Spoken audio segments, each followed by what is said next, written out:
UFC Fight Night, Burns versus Morales, is this upcoming weekend. I'm going to be giving my entire breakdown and predictions for the entirety of the card, starting from the first fight of the night all the way to the main event. And you guys might be wondering what the fuck is on my head. I'm chopped now, so we gotta wear this ridiculous sun hat to block off so I don't get clowned in the comments. This will be for at least a couple videos, guys. So, work with me on that.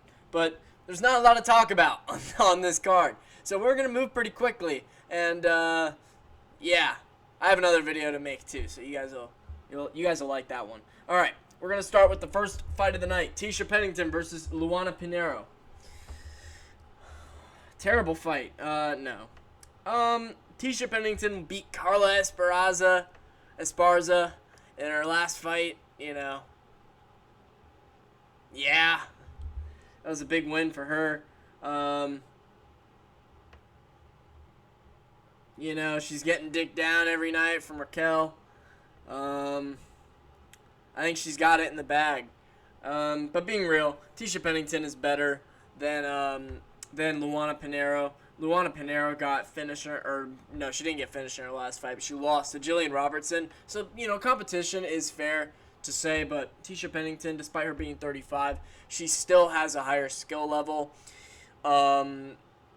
She's had questionable decisions not go her way, and I think that she's got this one in the bag. I think that she'll be ready for this one, and you know, I think this will be a real bloodbath, 29-28 decision. Tisha Pennington gets it done by landing more, like 8 more strikes and having 3 minutes of control time against the fence. Moving up to the card, Hyun Sung Park versus Carlos Hernandez. I'm going to pick Hyun Sung Park. Carlos Hernandez, one of the bottom of the barrel flyweights in the UFC. I'm sure he's a nice guy, but, being real, he hasn't beat a lot of guys. His last win was irrelevant in my eyes. It wasn't really that impressive. He's old, he's 31 at flyweight, which isn't too old, but if you're a bottom of the barrel flyweight, you're fighting these 23, 24-year-olds who are coming up. Hyun Sung Park is 29. He's in his prime right now. He's a prospect. He's coming out of South Korea. I believe this is his debut. Or he might have actually had one more fight a while back. He hasn't been around in a while. I haven't seen him fight recently, but I think Hyun Sung Park is going to get this one done. Younger, time off, he might have been dealing with an injury or something. He's coming back, undefeated. I just think that he's better than Carlos Hernandez. I don't think Hyun Sung Park is going to be this absolute, menace in the flyweight division, but I do think he'd get this one done, and he should beat Carlos Hernandez. So I'm going to pick Hyun Sung Park. I'm going to say by submission. I'm going to say second round submission, Hyun Sung Park. Moving up the card. Or actually, no. I'll say third round TKO. Third round TKO. He's more of a striker. I'm going to pick that. Moving up the card. Elise Reed versus Denise Gomez. Oof. Oh, man. This is a rough one. I'm going to pick Denise Gomez, I guess. She's got short hair, she's got tattoos, she got muscles like she's got a Y chromosome somewhere in there. I feel like there's multiple fighters with, similar names and looks and ethnicities and in multiple weight classes that, Anyway, I'm not going to get too far into that, but I do think Denise Gomez is better than Elise Reed. Elise Reed is not very good at all. They both actually won their last fight, but her last one was against Jessica Penne, so, not impressive whatsoever, so I'm not going to really think about that win. While, Denise Gomez's last one was against Carolina, so that's, much higher level win than Elise Reed. Elise Reed has been a bottom of the barrel strawweight for a bit now, while Denise Gomez is coming up. So I think Denise Gomez will get this one done. And I'm just going to say by decision. Nothing special. I just think, if anything, maybe a second round submission. But I'm going to say 30-27 decision from Denise Gomez. Moving up the card.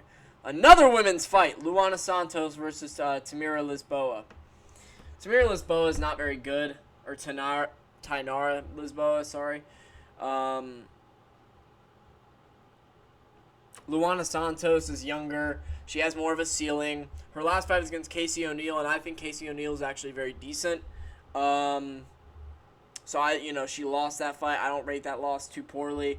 Her, Lisboa's 34 now, while Luana Santos still coming up, improving her skills. She played with the dogs, something, on her Instagram story not too long ago. But she's going to be more active throughout the fight. I think she's actually going to be throwing some heat on the feet. But I think this will be, again, another decision. Shocker. I know, right? But I'm going to say 29-28 decision for Luana Santos. I just think that she'll outdo Tainara Lisboa at this point in her career. And yeah, I don't know. The dog plan, if you want to call it that, or will play a factor in this one. Moving up the card. Yadir Delval versus Connor Matthews. Now, Yadir is obviously a prospect that people were keeping their eye on at lightweight, or at featherweight, sorry. And he's good. He has, he has flaws still. He's not this flawless prospect. All right, he reminds me a lot more of one of those Contender Series guys. He's a little more raw, and you can tell that they have something, but they're just not quite there yet. And I think that's the case with Yadir Delval, but I do think that he's better than Connor Matthews. I don't know how Connor Matthews is actually still in the UFC, to be brutally honest. I think that, he lost by KO to Jose Delgado in his last fight. I really don't think that he's high level or UFC leveled, to be frank. And I think Yadir Delval is good, but I don't think he's going to be like a top of the division guy. So I think Yadir can definitely put on a show. And if he goes out there and puts on a hell of a performance and looks like a legit prospect, I'll call it out. But we'll see. I think that he'll be good. He has some good punches across the middle. But he's going to have the height advantage. He has a reach disadvantage going into this fight. I think Yadir gets it done. I think his skill level's higher than Connor Matthews, and I think that he'll win. I'll say by second round KO. Or actually, I'm going to say third round TKO for Yadir Delval, but I don't know how far he goes unless he, continues to improve. But definitely a name to keep an eye on this weekend because he does have some potential, and we're all interested to see what he can do as an undefeated fighter. So 8-0, going in his first fight in the UFC, we'll see how it goes. Moving up the card, Jared Gordon versus Thiago Moises. All right.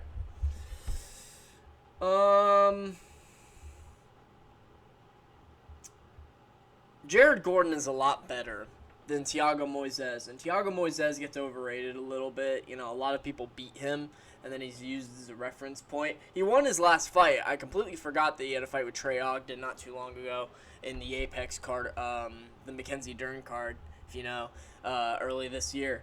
But I really don't believe in Thiago Moises to get this one done. Jared Gordon got robbed by Nasrat Haqparast in his last fight in the Saudi Arabia card last year. So that was disappointing. Not the one this year, the one in June of last year, the Whitaker fight. He's taken some time off. He's 36 now. He's starting to get to that age. But I do think that he's good enough to beat Thiago Moises. I feel like this fight's already happened like a million times in my head. But, it hasn't yet. Honestly, this should be on the main card, bro. The main card is pathetic. This should be on the main card. Like, this is more exciting, in my opinion. And Jared Gordon is, I think, low-level ranked fighter level in terms of, comparing him to everybody else in the UFC. That's genuinely what I think about Jared Gordon. So, yeah, I think he's going to get this one done. I think he'll implement his wrestling a little bit more on Thiago Moises. And I think that he just is better than him. He's going to fire really good, hard shots at Moises.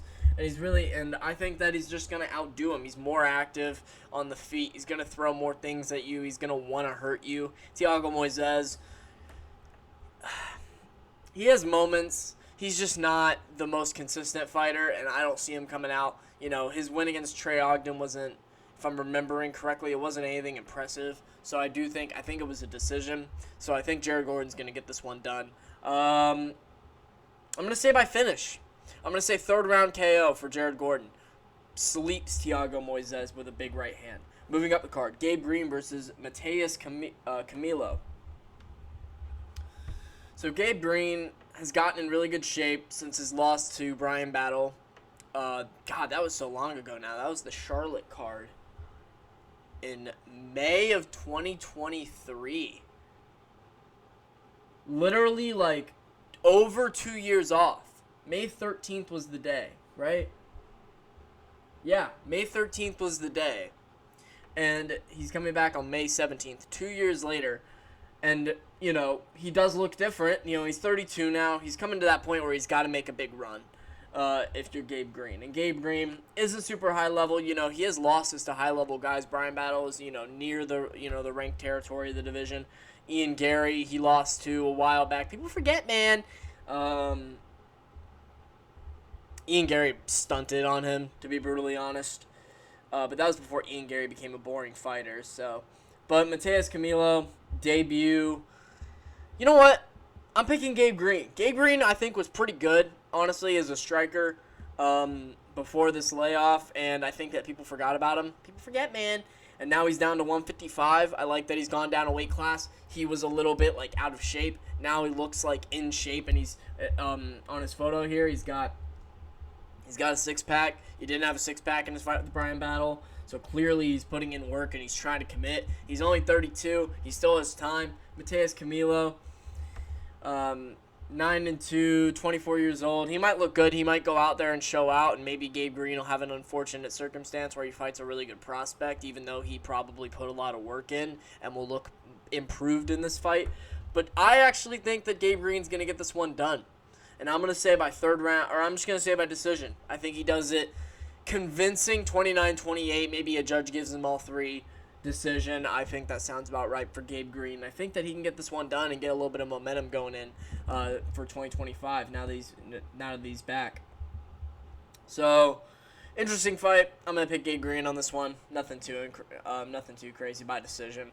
Moving up the card to the main card already. Man, it's a 5-fight main card, too. Now, here's one of the more intriguing fights on the card. Julian Erosa versus Malik Costa. Or Costa, whatever. They're both on 3-fight win streaks. Julian Erosa's coming off his nasty last win against Darren Elkins. On the Miami card, which was recently. That was a month ago now. And Malik Costa's coming back. He fought on the Seattle card, fought a month later on the Mexico card, and now he's back just a month and a half later, back in the Apex. So Malik Costa, I like the activity for him. You know, Erosa's also being active. He didn't really take any damage in the Elkins fight, and neither did Malik Costa against Christian Rodriguez. Erosa beat Christian Rodriguez, but I like Malik beating Christian Rodriguez more because Erosa has had more up and downs in his career, and he's a vet. He's going to do vet things. He's going to have fluke wins where you're like, maybe he's not that bad. But realistically, Malik Costa is really improving. He's looking better and better every fight. His grappling has looked immensely improved in his most recent fights. His striking is still, developing, but I think it's okay. Now, Julian Erosa, I think if this stays on the feet the whole time, Erosa actually might get this one done. But I could see, he is chinny occasionally, but I don't see Malik Costa chinning him. I think Julian Erosa is a little too good on the feet to get chinned by Malik Costa. I think if this is going to be a win for Costa, he needs to get it to the ground. He needs to use the submission game as he's been doing recently. This is Malik third fight this year, Erosa's second. I'm going to pick Malik Costa. I like his activity. I like that he has been moving around, getting on every card. He's asking the UFC, get me on this card, and they're giving it to him, and I like that. I think he's got a little bit more. The grappling ability is starting to become more dominant in these recent fights, and I do think that he's going to be able to implement that on Julian Erosa. And I think he's going to get this one done. I'm going to say third round submission in a fantastic fight. I think it'll be a fun, entertaining war. And Malik Uzal will have to take some time off after this one, but he can get back in there one more before the end of the year. Get 4 fights in this year. That'd be really good for him. And he, hopefully can win all of them. Malik Uzal, I think he's going to get this one done. I'm going to say 3rd round submission. Erosa doesn't look terrible, but I think, I could see him, hurting Malik Uzal early in the 3rd round. He fumbles a finish, and then Malik Uzal gets, a trip on him. Erosa puts himself in a terrible position, he's in full guard. He tries to get to the back, puts himself in side control, and Malik Uzal gets a darsh or head and arm choke, something like that. I could see happening, but I'm gonna say Malik Uzal Costa, 3rd round submission. He gets it done. 4-fight win streak, 3rd win of the year already from Malik Uzal Costa. If that does happen. But great fight. Definitely one of the more intriguing ones on this card. Moving up the card. I feel like all of these fights are more intriguing than the co-main event. Nursultan Ruziboev versus Dustin Stoltzfus. Stoltzfus is terrible. Marc-Andre Barriault, he was able to KO him. I don't know how, but Marc-Andre Barriault is not that good. All right, he just, destroyed Bruno Silva. Who hasn't? All right, and he's now going to fight Shara, which is going to be a fucking ugly. But Dustin Stoltzfus is not very good, in my opinion. He's chinny. He's really chinny for the division. He's like if Luke Rockhold was never good in terms of skill. But Nursultan Ruziboev, now moving up to 185. I liked him at 170 for a little bit. But when he ran into Joaquin Buckley, it made me realize how many struggles he would have at the top of the division. And obviously Buckley's a lot better than we thought he would be. In terms of, going up in the division. But Nursultan Ruziboev, moving up to 185, I like the move for him. He's a really tall guy. I really hope that he put on at least a little bit of muscle because it could have just been a big weight cut, and now he's not doing as much of the weight cut anymore, but I hope he put on a little bit of muscle because he is very thin. I'm hoping he put on more muscle. He had the win against Eric McCoyno, which, who gives a fuck, honestly? That was on short notice. It was some weird-ass fight to give Ruziboev a win. It was by KO. And I believe that was also at 185. So Stoltzfus is an up in competition for Ruziboev. If he gets this one done, he can be looking at the bottom of the, right before you look at the ranked guys. I think he could be looking in that area if he gets this one done. So I'm gonna pick Nursultan Ruziboev. I think he's just better than Dustin Stoltzfus, and I think he's really good for him to move up to another division. Nursultan also is somewhat dynamic on the feet. He can be, at least, in moments. And I think he'll get this one done. I'm also going to say by KO. I'm going to say 2nd round TKO. It might even be a brutal KO, honestly. I could see Stoltzfus getting slept by Ruziboev. So I'm going to pick Ruziboev in this one. Moving up the card. Sadiq Youssef versus Marian Santos. Okay. Now, this is an interesting one. So Sadiq Youssef hasn't fought since the Diego Lopez loss at UFC 300 last year, where he lost by KO. Now he's moving up to lightweight. I understand the move for him. It makes me question how dedicated he is.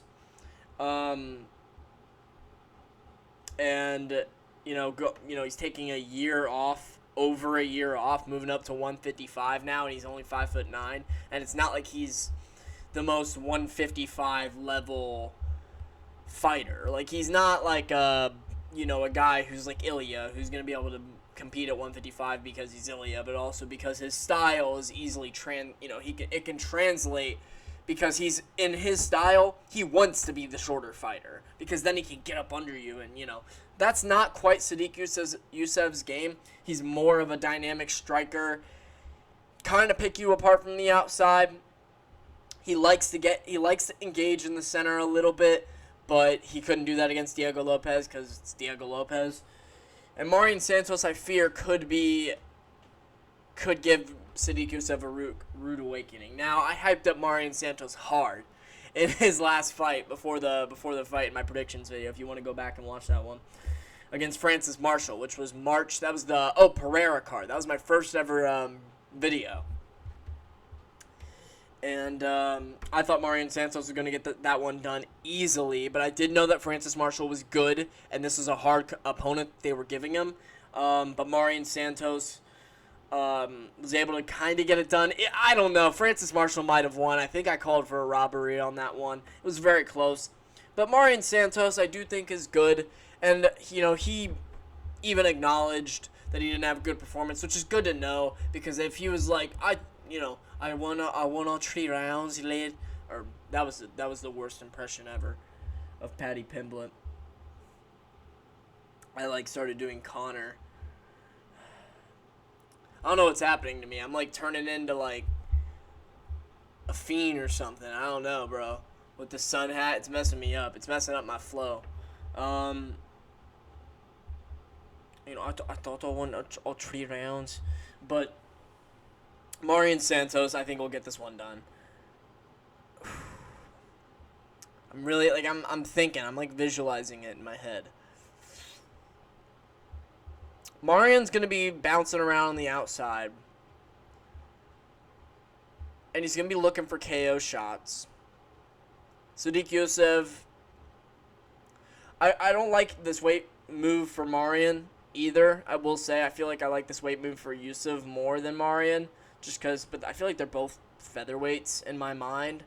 I feel like if Lerone Murphy can be a fucking featherweight, Sadiq Youssef, you should be able to be a featherweight. But he's a little more, beefy, I guess, than Lerone, but whatever. I think Marion Santos gets this one done. And I'm going to say, I'm thinking about the chin of Sadiq.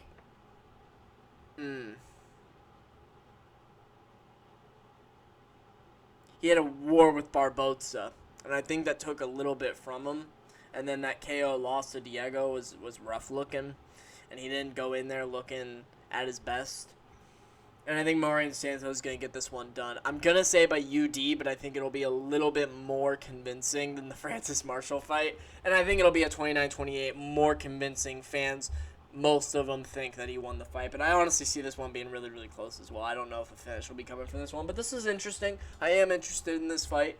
It's a quick turnaround and a really quick jump up in competition for Marion Santos, which I understand because he is a tough champion. He's only 24. He's got a lot of time. I feel like they could be building him up a little bit more, but I guess they think he's really high level, and I agree. I'm going to pick him. I'm going to say he gets it done by decision. Moving up the card to the co-main event. Rodolfo Bellato versus Paul Craig, the co-main event. Woo! Woo! Who we got in this one? Rodolfo coming off his draw against Jimmy Crute in an absolute war, and Paul Craig on his 3-fight losing streak. Who's getting it done? I'm actually going to pick Rodolfo Bellato. Paul Craig's 37, 3-fight losing streak. I don't like the momentum. Bellato's got power. He can finish you. And he's still young. Craig 37. Bellato's not going to want to get in the clinch, but I think Bellato's going to move the fight on the feet the way he wants to. I think it might be similar to Kyle Barajo fight, honestly. And back up at 205. I mean, Paul Craig, he's not terrible at 205. But I thought 185 was the best division for him because I feel like once he got down there, that size and that strength advantage would be a lot for him. But I get that he's just not good enough on the feet for the 185ers. He's a little bit better for the 205ers. And, he's got wins over the champ, Magomed. He's got all those great wins. Those fluke wins at the top of different divisions. And I just think that Paul Craig's time might actually be up this time at 37 years old, regressing. And I think Bellato's got enough power to put him to sleep. And I think he'll control. He's Brazilian. Okay, he's not going to be, tentative on the feet, generally. Okay, Brazilians are pretty active on the feet, and they want the fight to go their way. And I think Bellato will do that, and I think that he'll go for a KO finish, and I think he gets it. I'm actually going to say first-round KO for Rodolfo Bellato over Paul Craig, and Bellato might get cut. Hopefully not. I like Paul Craig, but that's just kind of the feeling I have going into this fight. Moving up the card to the main event, Gilbert Burns versus Michael Morales. Whew. Okay. So, a lot of people talking a lot on this. The YouTube community poll had Gilbert up by a lot. Like, a lot of fans were picking Gilbert to win this fight. It just shows how dumb people are and how dumb MMA fans are. Now, if you actually want to be smart about it and give a real argument, I'll give you one. Gilbert Burns' competition, the only people that he's lost to in recent fights, Jack Della Maddalena, Sean Brady, if you want to include the Kamaru Usman loss, Hamzat Chimaev, I think that's it. Those are all, if you're talking losses, those are not losses to be ashamed about. Bilal was another loss that he had, but that was close. He's only lost to the best recently. And I'm not going to take that away from him. And I do think that Michael Morales is a major step down. I do think his last fight was against Sean Brady, Gilbert Burns. And he got destroyed by Sean Brady, but so did Leon Edwards. The same exact way. Even more dominant because he finished Leon. And he won every round. Gilbert, Michael Morales is a major step down. I think Morales is good enough to beat Gilbert Burns, and that's why I'm picking Michael Morales. But I don't think he's good enough to beat an Ian Gary. I don't think he's good enough to beat a Jack Della Maddalena, Bilal Muhammad. Even I don't know if he beats Kamaru Usman now. Joaquin Buckley, Bilal. I don't think he beats any of those guys. Shavkat, he doesn't beat anybody at the top of the division, in my opinion. I think that this win will be the furthest he goes. And I've been a Michael Morales believer. He's, I believe, 5-0 in the UFC. They gave him a slow come up, which is understandable. And, I think they wanted to develop him. And he's 25, but he's starting to come into his own a little bit. And he's starting to, to become more of his own fighter. And he's dynamic. He's got ability. And Gilbert Burns, he's 38. And I know that his losses are only to top competition. But he has a lot of losses recently. And he's at 38 years old, and he's taking damage in these losses. The Sean Brady one, but the Jack Della Maddalena finish was brutal, and the ref could have stopped that another 20 seconds earlier. And JDM, now we know who he lost to in hindsight, but, after JDM just beat Bilal. But he also lost to Bilal. That was close, but he hurt his shoulder in that fight. Remember, he had the shoulder separation. Had to get surgery for that, I believe.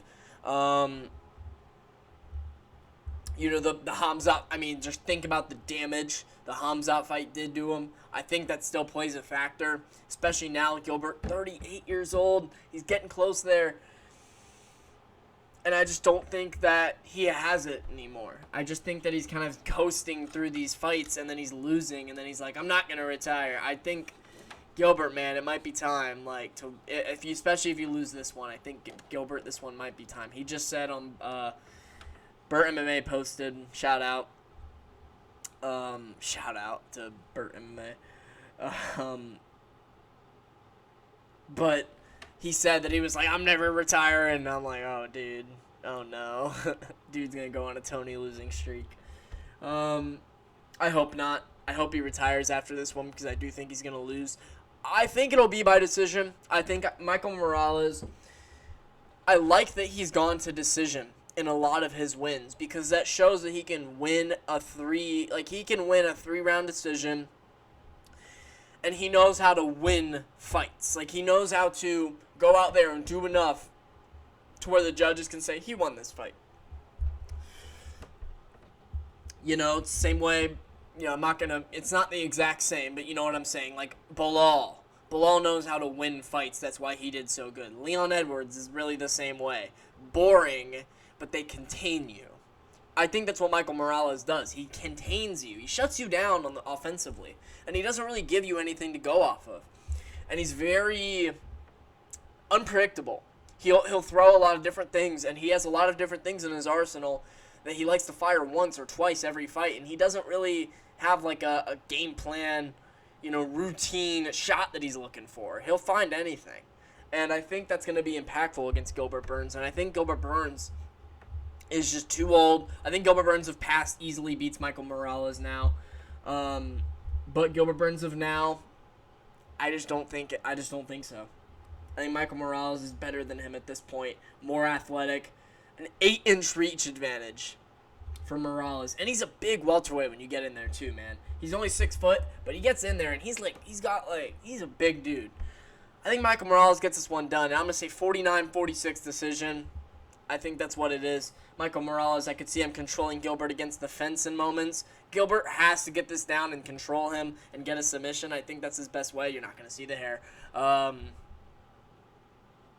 But yeah, I think Michael Morales, 49-46 decision. He gets this one done. Maybe a judge gives Gilbert 2 rounds. That's all I see for him, honestly. And I think Michael Morales gets it done. So, thank you all for watching. I appreciate it. This card is trash, but there are some things on the main card that are interesting. The main event's interesting, so. Yeah, and then we get Macy Barber versus Aaron Blanchfield in 2 weeks. I'll have to figure out some content for the next upcoming weeks. Hopefully some news comes out that we can look at, but that's all I've got for you today. So, appreciate it. Thank you all for watching. Bye.